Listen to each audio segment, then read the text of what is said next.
আসসালামু আলাইকুম জনগণ, ব্র্যান্ড নিউ ব্লগে আপনাদেরকে স্বাগতম। ফাইনালি আজ শেষ দিন। দীর্ঘ 1 মাস যাবৎ পরীক্ষা দিতে এক ধরনের প্যারাই ছিলাম। আজ তার শেষ দিন। প্রতিদিন সকাল 12টার দিকে পরীক্ষা দিতে যেতাম, আবার আস্তে আস্তে একদম সুন্দর হয়ে যেত।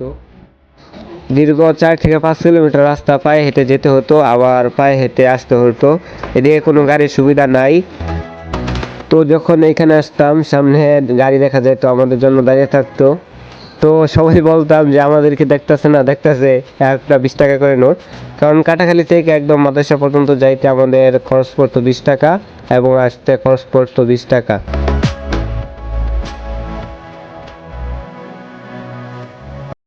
তো ফাইনালি আমরা রওনা দিলাম পরীক্ষার উদ্দেশ্যে। সামনে অনেক পারাপারি করে জায়গা পাইনি আমি, তো প্রতিবারের মতো আমি পিছনে জায়গা পেলাম।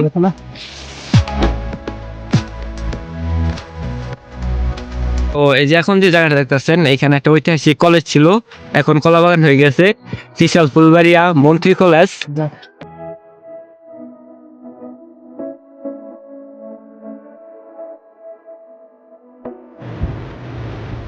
দেখতে পাচ্ছেন চমৎকার 5 স্টার একটা রেস্টুরেন্ট।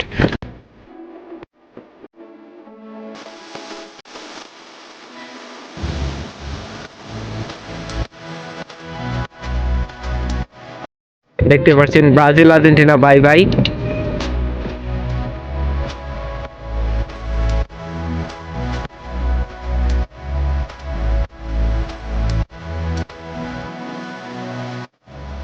সো দেখতে দেখতে চলে আসলাম দেওখলা বাজারে।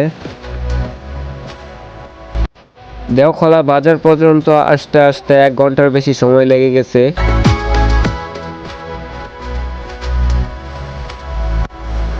এটা হলো দেওখলা বাজারের মাছের আড়ত। এখানে নানান ধরনের মাছ বিক্রি হয় পাইকারি এবং খুচরা দরে।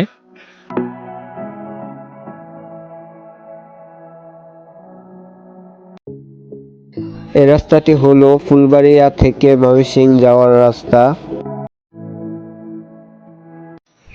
এখানে শেষ হয়ে গেল ফুলবাড়ী উপজেলা, ঢুকে পড়লাম সদর উপজেলাতে। সামনেই আমাদের ক্যাম্পাস।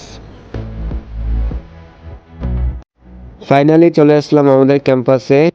এইমাত্র এসএসসি এক্সাম শেষ হলো, আর এসএসসি এক্সামের শেষ হলেই আমাদের এক্সাম শুরু।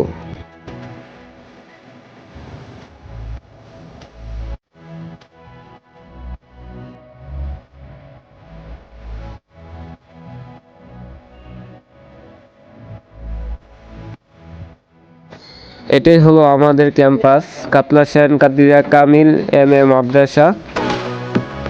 আর এটাই হলো আমাদের পরীক্ষা হল, এখানে আমরা পরীক্ষা দিব।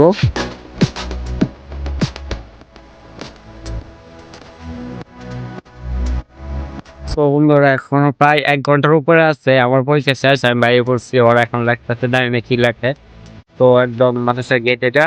আর পিছন যে মাদ্রাসা দেখতে পাচ্ছেন সেটা হলো মাদ্রাসা। এখানে সামনে যে মসজিদটি দেখতে পারতেছেন সেটা হলো মাদ্রাসার মসজিদ।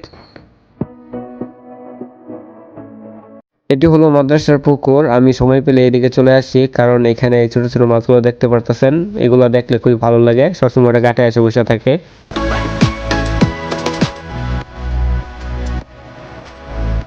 1 ঘন্টা যাবৎ তাদের জন্য অপেক্ষা করতে করতে মাথা গরম হয়ে গেছে, তাই আইসক্রিম খেয়ে ঠান্ডা করে নিলাম। ওদেরকে বললাম যে তাড়াতাড়ি চলে আস, যেহেতু আজকে আমরা বেড়াইতে যাবো, কিন্তু তাদের কোনো খবর নাই। তো ফাইনালি তারা আসলো। প্রথম যাইতে চেয়েছিলাম ফুলবাড়িয়া, পরে ওরা ডিসাইড করলো যে ওরা ময়মনসিংহ যাবে।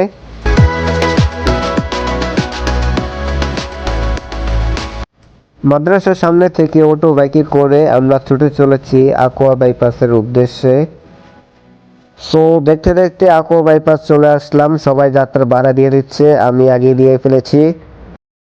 আকোয়া বাইপাস থেকে আমরা যাচ্ছি গাঙ্গিনাপাড়ের উদ্দেশ্যে, আর জামরাটা এখান থেকেই শুরু। কথা ছিল যে আজকের দিনটা আমরা অনেক চিল করব, যেহেতু প্যারামুক্ত হলাম আজকে।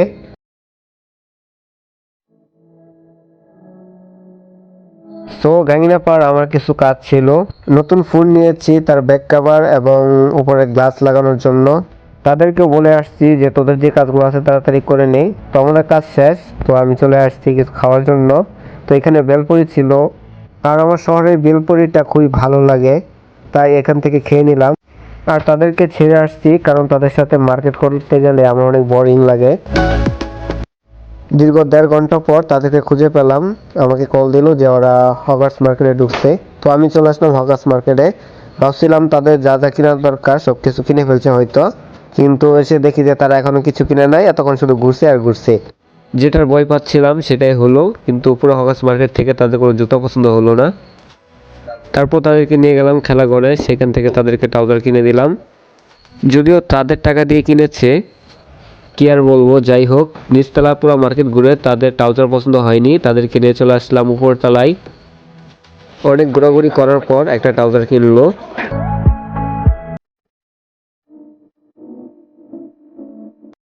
তারপর অনেক ঘোরাঘুরি করার পর একটা কাপড়ের দোকান পেলো, এখান থেকে আবার কাপড় কিনে নিল। এখানেও সময় গেছিল প্রায় আধা ঘন্টার উপরে।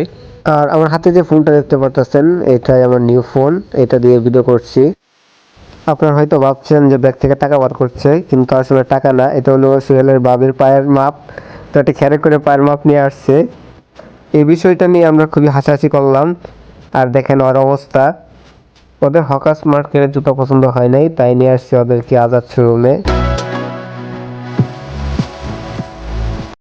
এই লিফটে ওরা কখনো ওঠে নাই, ফার্স্ট টাইম। তো ওদের অবস্থা যা ছিল দেখার মতো, কিন্তু দুর্ভাগ্যবশত তাদেরকে আমি ক্যামেরা বন্দি করতে পারিনি। সবাই একদম কাঁপাকাঁপি শুরু করে দিচ্ছে, দেখতেই তো পারতেছেন। এই যে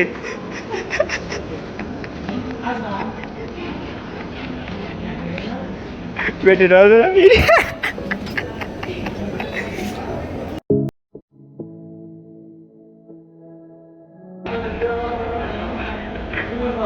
হ্যালো হ্যালো করছি।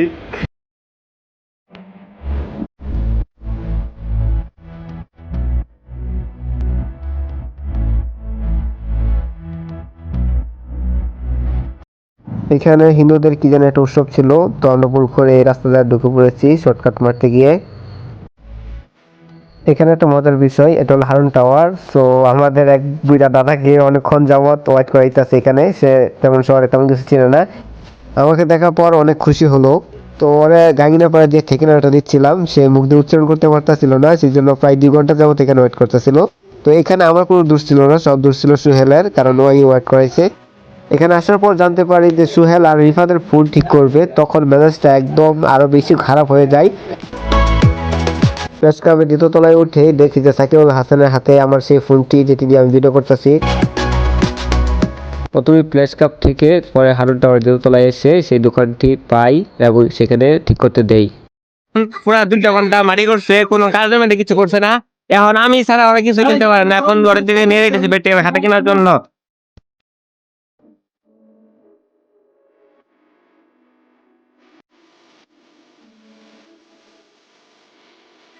পনেরো থেকে 20টা দোকান ঘোরার পরেও তাদের এখনো খাতা পছন্দ হয় নাই, হয়তো বা পছন্দ হয়েছে, দামে মনে নাই, দামে মিললে খাতা পছন্দ হয় নাই, এই অবস্থা। এখন পর্যন্ত ঘুরতেছে, খাতা খুলতে পারে নাই। কোন দোকানে নাকি 60 টাকা করে বলছে, সেখানে যাচ্ছে।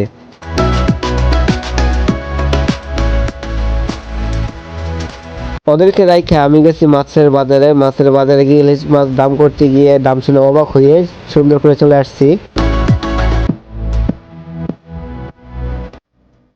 তো এখন বাজতেছে 9:30, আর এখনই ফাইনালি ওদের ফোন ঠিক করা হয়েছে।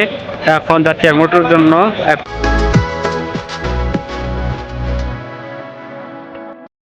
30 মিনিট যাবৎ হারুন টাওয়ারের সামনে দাঁড়িয়ে রয়েছে, কিন্তু কোথাও কোনো অটো পাচ্ছি না, খালি সবগুলো রিজার্ভ অটো।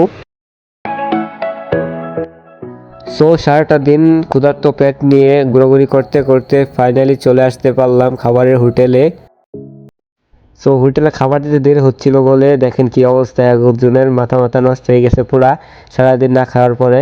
ক্যামেরা ধরার পরে দেখেন একদম ভদ্র। সবাই ক্ষুধার্ত পেট নিয়ে বসে রয়েছে, অনেক অনেক খিদা।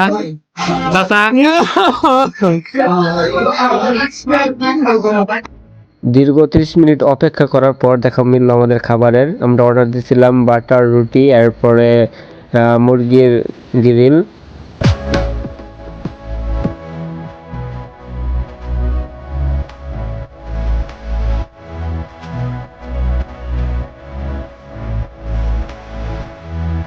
অনেকক্ষণ পর খাবার পেয়ে একজনের মাথা নষ্ট হয়ে গেছে, দেখেন আমার রুটি অর্ধেকখানি কানা।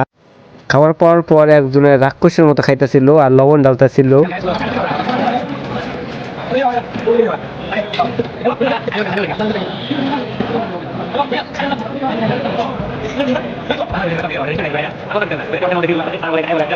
তো ফাইনালি আমাদের গ্রিল চলে আসছে। হাসানের গ্রিলটা একটু ছোট ছিল আর আমারটা বড় ছিল। তো আমার দিকে চাইছে, দেখেন কি অবস্থা করতেছে। পরে কি করবো, লাস্টে মাস্টে দিছি, নে খা, খাবি তো।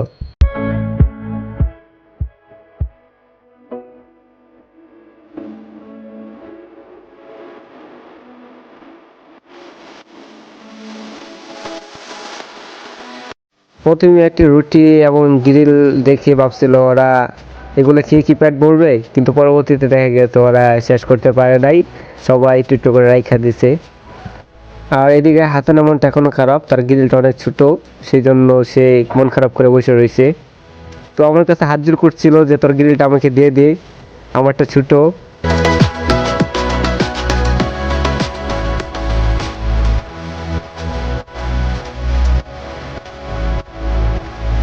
তো খাবার দাবার তো অনেক হলো, এখন বিল দিতে গিয়ে একজনের মাথায় হাত। এক একজনের বিল আসছিল 180 টাকা করে। এটাই হলো সেই খাবার রেস্টুরেন্ট হোটেল আল রিফাত চরপাড়া মোড়ে। খাবারের মান আর সার্ভিসটা তেমন ভালো ছিল না।